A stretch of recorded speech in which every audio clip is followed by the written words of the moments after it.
I'd like to preface this by saying I don't believe in ghosts. I was walking through the woods after finishing for the better part of the day. I decided to stay out real late and try and fish up some bullheads from a local watering hole. I was only about 13 and stayed out way later than I normally would. Usually I would take a trail home, but decided to cut through some thicker bush to get to my grandparents' house so I could call my mom. I knew she'd probably be freaking out a bit, even though this happened from time to time. There was an abandoned graveyard on my route. I don't remember what the story was about it, but I knew it was there. I had wandered past it before, but never really checked it out. It's all overgrown and wild. I knew that if I followed the outskirts of the graveyard, I'd hit the road and be home free. The day had already been pretty chilly overall for a late spring day, but I swear in my teenage brain that it was getting colder. I remember looking at my breath and thinking how weird it was how cold it had gotten. It was overall a pretty bright night, near a full moon, but in the woods it was still really hard to see. The graveyard was wide open, no trees, and it was well lit. As I was walking up, I noticed that the ground was covered in a thin layer of fog and remembered looking into the graveyard and not really registering what I saw at first. It was a person, which at first didn't seem odd, so I kept quiet and walked into the woods a bit more so I didn't get spotted. I didn't know who it was, so I just wanted to keep clear. I stepped behind some trees and lost sight of them for a moment, and when I came back around the tree, they were gone. This was weird because I was only behind the tree for maybe a few seconds tops. I didn't hear anything either. I walked a bit further, keeping an eye out, and I was a bit creeped out. Near the graveyard was a rundown barn? I'm not really sure, but as I got closer to it, I could see that someone was inside. I got a good look, and it was a woman, probably in her 50s. The way the moonlight hit her made her look incredibly pale. She seemed to be digging, but I didn't hear anything. No sounds of a shovel or her making noise in any way. I was only about 30 feet away. I could see she stopped and disappeared behind some debris. I decided to get the heck out of there and quickly moved to get to the road. I tried to keep track of her, looking for where she went, but I couldn't find her anywhere. It was like she literally disappeared. I kept trucking and came out to the road.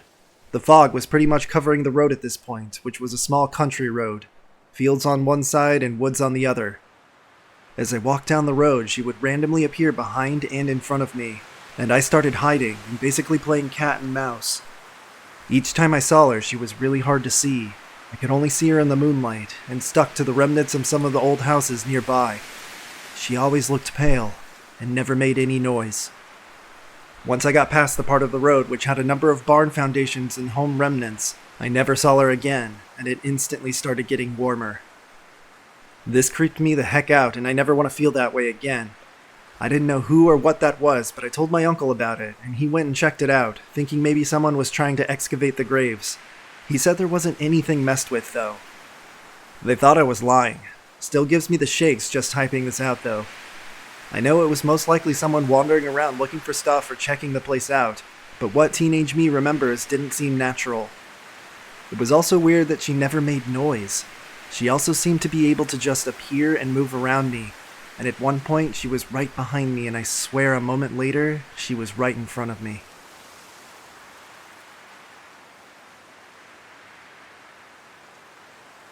Yellowstone National Park in October of 2015. I'm kind of an avid amateur photographer, and one night around 4 a.m. I was out alone in the Firehole Basin region of the park. The goal was to take a long exposure photo of a geyser erupting, with the Milky Way stretching through the sky overhead. The photo turned out to be pretty much a bust. When geysers erupt, they blow massive amounts of steam into the air, and steam kind of blurs the whole beautiful night sky situation. But anyway, I parked my car and hiked a ways to get closer to the geyser I wanted to photograph. Then I set up my tripod, adjusted all the settings, and waited for the eventual eruption. The night was crystal clear, perfectly quiet, and very cold. As my ears grew accustomed to the lack of sound, I gradually realized I could hear the gentle burbling of the spring that gives birth to the Firehole River, some distance behind me. I could hear wind in the trees and leaves rustling across the ground. In front of me, I could hear rumbling and hissing from deep within the earth as the White Dome geyser worked itself up for another eruption. An owl hooted somewhere above me, and I could even hear the distant howls of the wolves across the bowl of the Midway Valley below. As my eyes grew accustomed to the darkness, I could see the Milky Way stretched like a river of light from horizon to horizon overhead. A million billion stars shined above, brilliant and cold. Orion hung over my right shoulder, and Venus burned just above the horizon, so bright it almost hurt to look directly at it. And then behind me, loud and sudden, the pounding footsteps of a giant, clearly coming right at me. Bear? Bigfoot? Some hideous monster born in hell of a geyser's boiling mouth, spewed upon the land to wreak vengeance? I didn't know, but I knew it was coming, and I knew it was close. The buffalo actually brushed against me as he walked past. I was frozen in place, resigned to my fate. A huge bull, a mountain of fur and horns, shambling up out of the darkness, steam billowing from its nostrils in the cold, dry air. It really felt like a close encounter with a freight train. He just strode past like I didn't even exist, seemed to tiptoe gently around my tripod, then stopped about 10 feet in front of me and took a long, slow, very satisfying, steaming piss on the ground. Then he grunted and went on his way. And at that point, I just stood there wondering how I was even going to take a photo if the geyser blew before my hands stopped shaking. Edit. I dug around a little and found the photo I ended up with that evening when the geyser finally got around to erupting. Like I said, the steam pretty much scrambled the star field, but I caught a lucky break with the shooting star.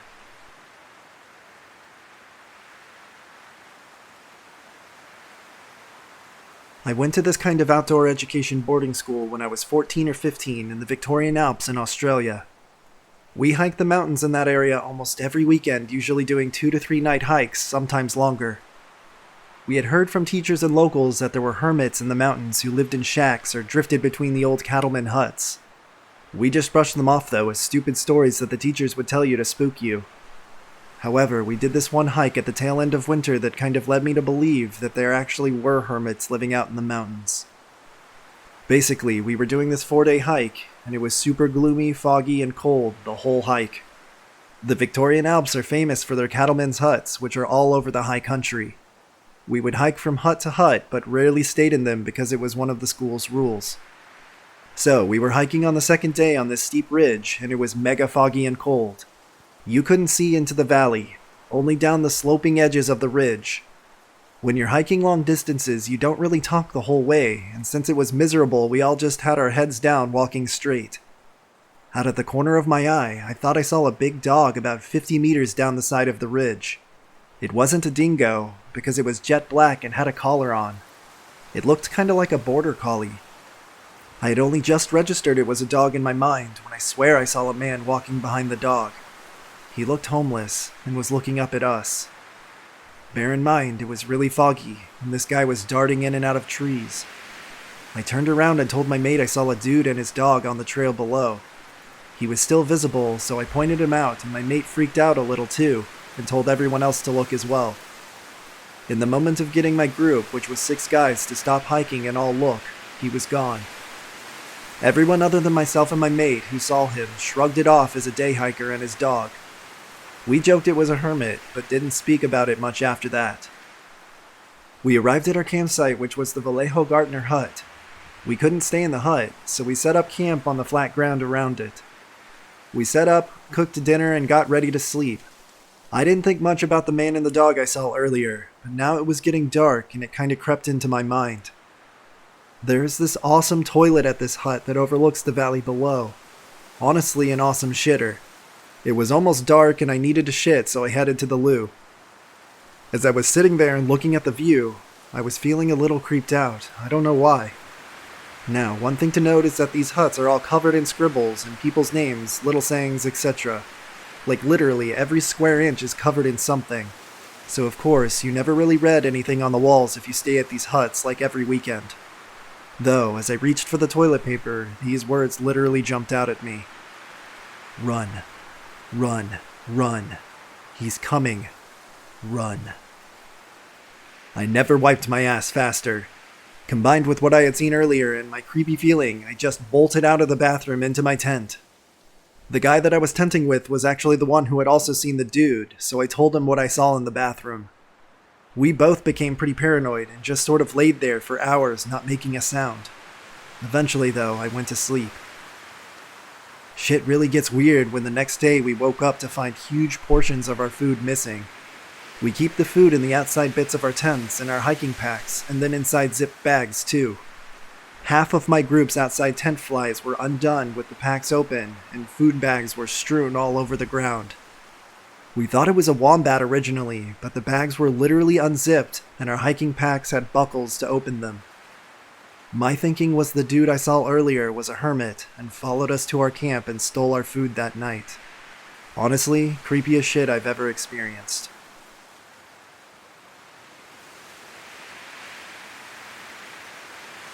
I was walking around my neighborhood alone once, enjoying the night air and watching the stars. There was this little pond near my house with a wooded area that had trees, a bench, and a rope swing that went out over the water. I sat down on the bench to look at the stars, and I heard some rustling off to my right, towards the trees.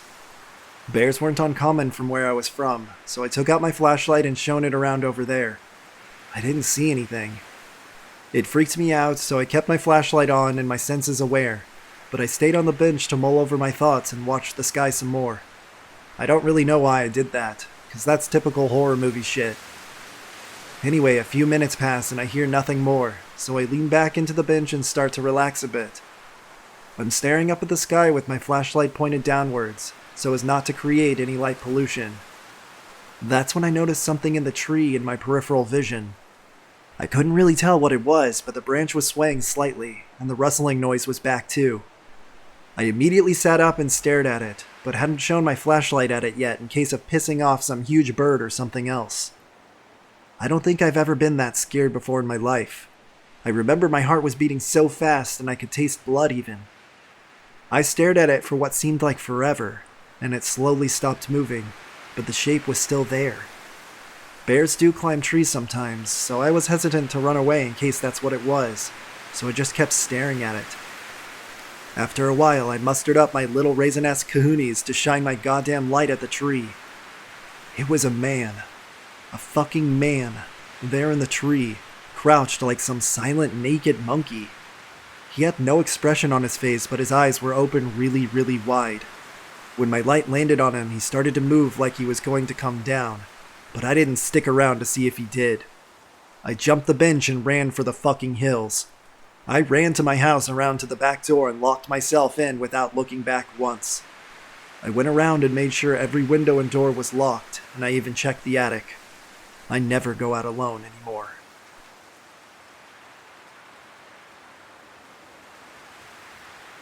When I was very little, like 5 or 6, my dad used to take me on all sorts of adventures through nature, especially when we owned a little cottage up in the Scottish Highlands. Now, my dad is sort of a combo Irish bloke, Yorkshire laddie type of fellow, and very spry, despite him being about 55 at the time. And on this particular occasion, he decided we were going to go hiking way up into the cliffs. I was quite happy with this development, as it meant a piggyback ride for at least 90% of the difficult bits. This was a proper trek. He wanted to get to one of the highest bluffs so we could have an amazing 360-degree view of the gorgeous meadows and some sparkling sea. But after we reached the top plains, where it's all short, wind-whipped grass and you can see for miles, he suddenly turned very still and very quiet. When you're small, your parents are gods, so seeing your dad look frightened is scarier than anything your own mind can come up with. So I was pulling on his arm and going, "What? What?" My mom is epileptic, and I saw her fits when I was a kid, so I thought it was happening to him too, or something similar, and I wouldn't know what to do because we're up on this huge cliff with no one else around. When just as fast as he started, he snapped out of it. He fireman lifted me right up and just started striding away without a word. Over his shoulder I could see a big, pale yellow object stuck into the ground like an obelisk. I know now that this was a refrigerator. When I was older and I asked my dad about it, he stiffened up and told me that when he was a boy in the 50s, he and his little friends had found an old-style fridge in the woods, and being little boys, they opened it. Well, of course, they found a body. Another child, who by whichever means had found themselves in the fridge and unable to get out. My dad had never mentioned anything before, which leads me to believe that he either witnessed a very decomposed or skeletonized individual, but I can't ask him. Remember that episode of The Simpsons where they unlock Homer's PTSD and it turns out he found a dead body when he was a teenager? My dad grew increasingly uncomfortable the first time we saw that episode, and he excused himself to the kitchen before the ending. My dad has seen some gnarly shit, but for whatever reason he will not discuss anything further about this dead child in the fridge, only that it happened. So when he explained, I assumed it was the trauma and I said something like, "Oh Dad, that's awful. So when you saw the fridge up there, it bring up the old memories?" And he honestly looked at me with his big blue eyes like I was an idiot. I'll never forget it. "No, Amy," he said in a very low tone. "It was because it was the same fridge."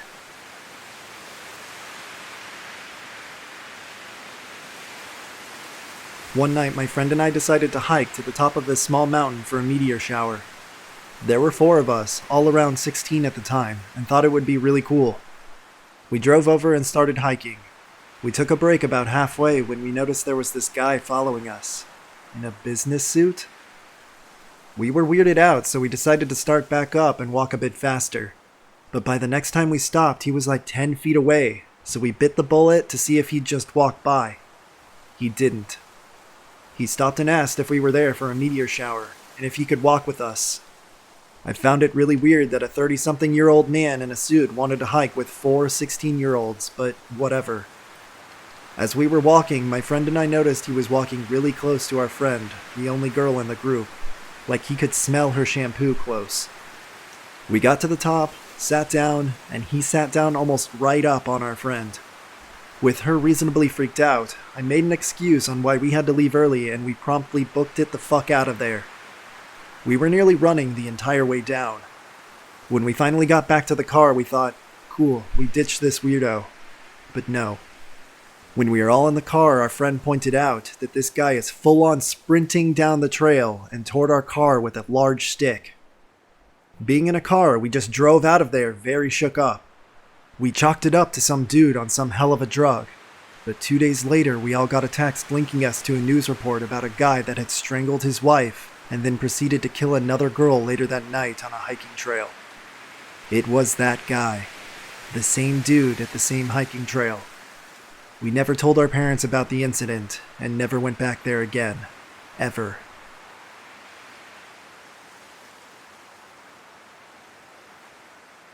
My girlfriend and I had driven down an old dirt road that ran beside a lake on one side with mountains on the other. We were looking for unexplored territory to hike in. The dirt road became a trail and eventually was swallowed up entirely by the forest. Once the path became impassable by car, we got out and hiked for quite some time and began making our way back to the car as the sun was going down. It was a challenge getting the car turned around, but I finally managed and we were off. It was slow going as it was a shitty road and getting dark fast. Suddenly we came to a fork in the path that hadn't been visible coming the other way. Neither of us had any idea whether to go right or left, so I just picked randomly, hoping that both would end up taking us back to the main road. As we rounded a small curve in the road, our headlights fall upon a man dragging a large hockey duffel bag off the trail into the woods. As soon as the lights hit him, he just froze completely still. Driving past him felt like an eternity because we couldn't have been doing more than 5 miles per hour due to the shitty road. My girlfriend and I didn't say a word to each other until we were past him, at which point we were both just like, what the fuck was that? And then the road ended. Just like where we had stopped the first time, the forest had swallowed up this part of the road. We were going to have to turn around and drive by the man with the human-sized duffel bag again. I told my girlfriend to buckle up and hold on tight because at the first sign of trouble, I was going to gun it.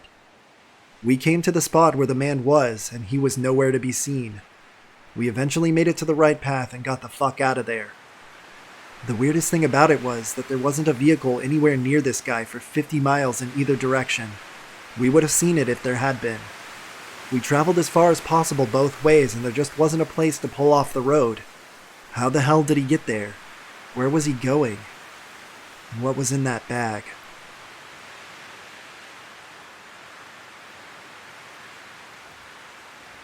This happened to me a few years ago.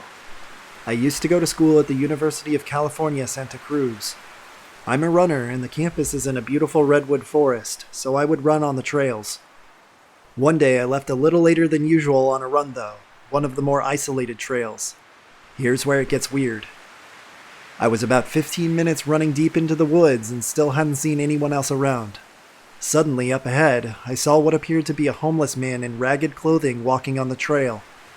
Now, he was walking further into the woods, and this path went very, very far, and the sun was setting. AKA, this man was spending the night in the woods. I wanted to reach my usual running checkpoint before turning around, so I decided to keep my distance and run by. As soon as I passed the man, he called out to me, "What came first, light or sound?" In my head, I was like, what the fuck, this guy is nuts. But I decided to humor him and yelled out light without looking back. He said, "Well, I think it's sound, but who knows?" And then he started mumbling to himself. I just continued on. I reached my goal and started to head back. It was really dark now, and I was feeling a bit sketched out that I had to pass this guy again to get back. He seemed pretty crazy and potentially dangerous, but I didn't really have a choice. I got past the point where I first passed him, but he was nowhere to be seen. There weren't any other branches off the trail, and if he had headed back, I would have seen him by then. He must have gone off the trail. Suddenly, a girl from on top of the hill screamed for me to stop. I stopped and looked up on the hill, but it was too dark to see anything. I was freaked out.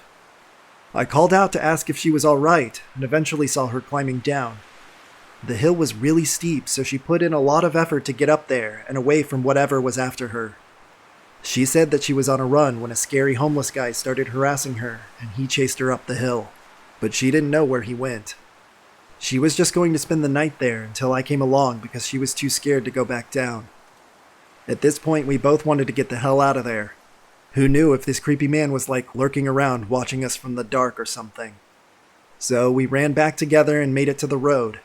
She thanked me and we parted ways. I never ran back on that trail again. Santa Cruz can be a pretty weird place.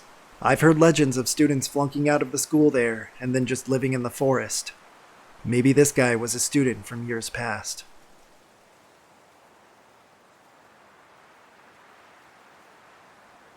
When I was younger and stupider and going to college in the North Georgia mountains, my friends and I would go night hiking a lot in the trails near campus.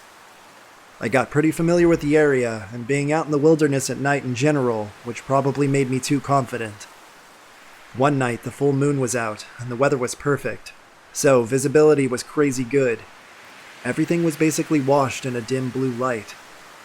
I was slightly stoned and feeling adventurous, and I love doing fun stuff alone, so I decided to go enjoy a night hike by myself. I took a flashlight, but this was around 2002, so I didn't have a cell phone.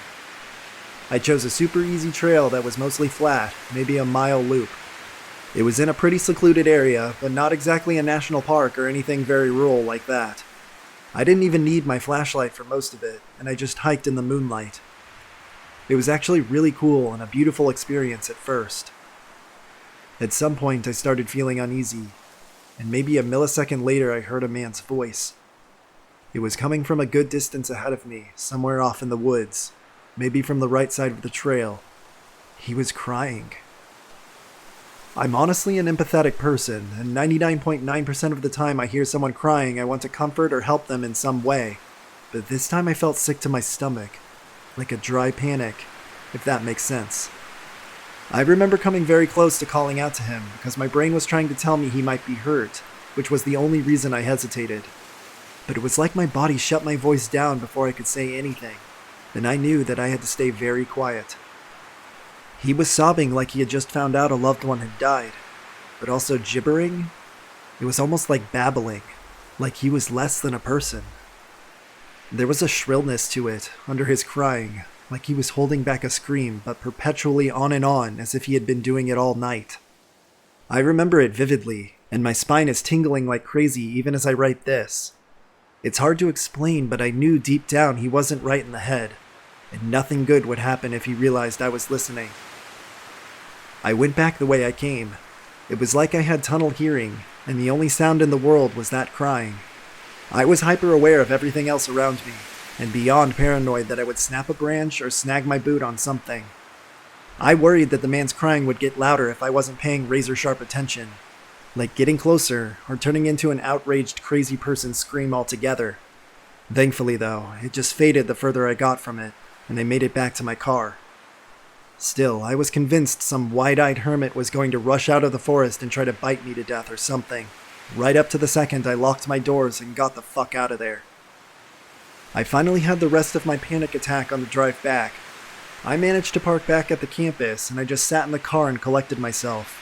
Adrenaline is fucking powerful. I never felt a shred of guilt about leaving that guy crying out in the woods in the dark.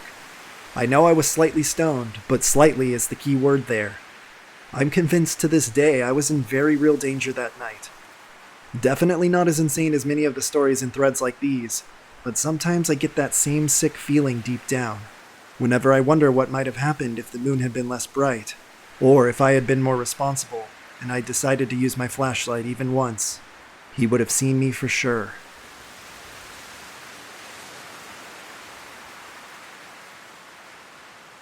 I used to often spend my summers bouldering with my friends by a relatively large forest that was about an hour and a half away from where I used to live. We used to spend some of the nights camping out there just to save some travel costs and time. Anyway, I think this was roughly like the third or fourth time we were out there camping. My friend had left all of her climbing gear and her rucksack just outside her tent, or we definitely think she did anyway. The next morning we found her boots, a few clothes, and all of her chalk powder had disappeared. We figured that it could have been completely feasible that she misplaced it, although we were quite sure they were right next to her tent. We didn't really want to believe that they were stolen. Anyway, we didn't really read much into this, and just stupidly said to ourselves that perhaps she had left it by the boulders and some animal took an interest to it. I know it sounds really stupid, but it was very reasonable to us at the time. Anyway, fast forward a year, we're at the same spot as usual, sitting by the tents and chilling after having some food. Mind you, it's pitch black out, and only the camp area is lit by the fire. I go somewhere a bit out of sight for a lash, and what do I see? A dude in a full-on ghillie suit laying on his stomach looking right toward our campsite. I just stood there frozen as this dude clocks that I've seen him, and he just bolts it out of there. I don't know whether the event of the year prior was related to the ghillie suit guy, but this definitely has stuck to all of us. We haven't been back there since, which is a damn shame.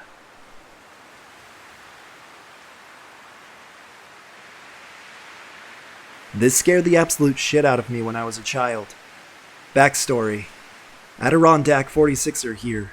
Started when I was around 11 years old. I went to this summer camp in upstate New York called Chingachgook.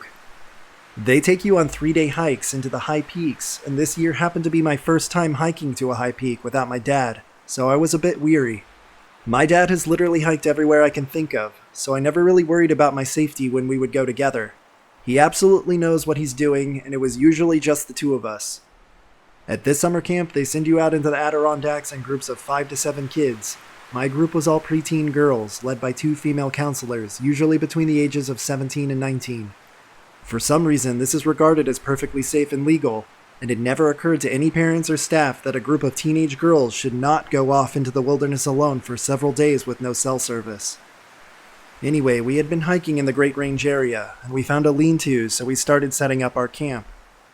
As we're cooking our boxed rice later on in the evening by our campsite, one of the counselors spots a bear cub. So obviously, being an 18-year-old girl, she really panicked hard.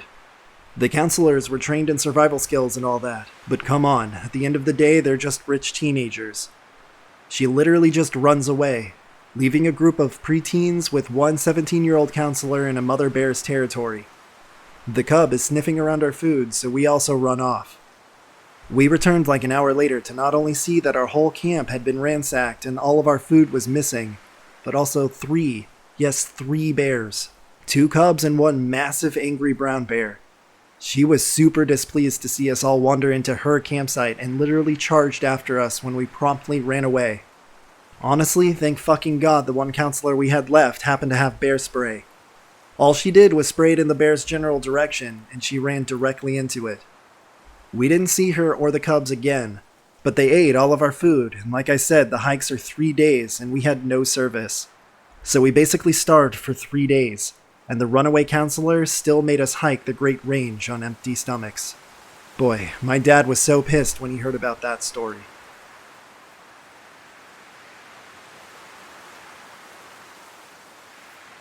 It was more of a bushwalk, but when I was a teenager I lived in a very long creek trail in empty bushland. It was a beautiful place, very hilly and mountainous area with rainbow lorikeets and a dam nearby. My friend and I headed to the creek after school one day because I wanted to show her a bat colony near the trail. I don't remember if I turned left when I should have turned right, or if I turned right when I should have turned left, but either way we never found the colony. This was before smartphones, so we just followed the creek aimlessly for a couple of hours, hoping it would end up somewhere familiar. It was starting to get dark when she first saw it, a flash of red in the bushes. We have rosalias out here, but she swore it wasn't a bird. We heard rustling now and then, which made us walk faster. It was hard to move fast on the terrain because the slope along the creek was just getting steeper and steeper. Embedded in the creek bed were sometimes these huge concrete cylinders, big enough to stand inside of. Some of them had water flowing through them and some didn't.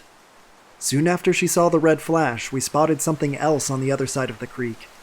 It was one of the big concrete cylinders, but there was stuff inside. I thought it was garbage at first, but it was actually a home. We could make out blankets, a shopping trolley full of miscellaneous items, and newspaper and magazine cutouts hanging off the concrete walls, mostly of girls. We didn't say anything to each other, but we were almost running at this point. We heard rustling now and then, which could have been anything. There's plenty of wildlife in that area of bushland.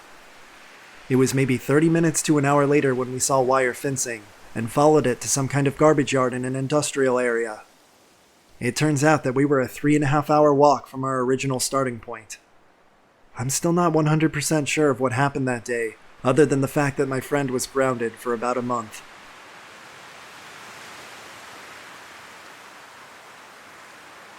A few friends and I went on an overnight hike in the Rockies behind our little town a few years back when I was in high school. Our camping site was pretty far up there and it was getting really dark. The spot we were at was nestled in a grove of trees secluded from the wind and elements, so we decided to stop there for the night. The four of us built a little fire and ate dinner, then we just talked for a few hours. All of a sudden, my friend leaps forward and douses the fire with our emergency water, plunging us into complete darkness. Needless to say, the rest of us were pretty pissed as there was no reason for him to do this. He quickly shushes us, and we realize that he's absolutely terrified. Like so scared he couldn't even speak or move. The rest of us managed to get a few words out of him, and he tells us to look up on the ridge where we should have been camping at. It was pretty far up, so it was kind of hard to see at first, but that sight will haunt me for the rest of my life. There was a fire, a big one, like a bonfire sort of thing. Around this fire were several figures moving in a slow circle. They were humanoid, but not quite. And they all had arms and legs like people, but something just seemed different about them, and I can't really explain it. It was almost like their limbs were too long and skinny or something, but maybe not. Anyway, these figures just moved around the fire in a really slow circle over and over and over again. My one friend claims that he could hear them singing something, but I don't really remember anything like that. Importantly, there was one standing off to the side a little ways, leaning with his arm on a tree branch above his head. The whole experience really creeped us out, but we were able to sleep it off. We figured it was a scout troop having a camp or something. Morning eventually came, and we decided to finish off our hike to the peak, and on the way down we passed the place we saw the figures and decided to check out the camp. It was completely deserted. It was obvious, though, that there had been a fire, and there were footprints everywhere. Inside the fire pit was a small mound of charred animal bones, probably chipmunk or something, and a pile of 4 or 5 rodent skulls that had been burned. Creepy, right? Then we look over at where that one figure was standing. Blood. Not a lot, but enough to be of concern. Then we see the tree branch he was casually leaning against. It was well over any of our heads, and I'm over 6 foot. That would mean that in order for the figure to lean against it, he was like at least 7 feet tall. Needless to say, we got off that mountain very fast, and I have never been up there again. We even called the Fish and Wildlife Rangers and told them what we saw. They said it was probably just a bunch of kids messing around and not to worry about it. And it might have been just that. We let our imaginations run wild. But all 4 of us swear to this day that we saw the same thing, and it didn't look like a bunch of kids in the dark. I don't believe in ghosts or the supernatural, but those mountains still scare the shit out of me. and I will never go back there again. Don't believe me if you don't want to, but there is something out there, ghost or dumb kids. I'm not going anywhere near it.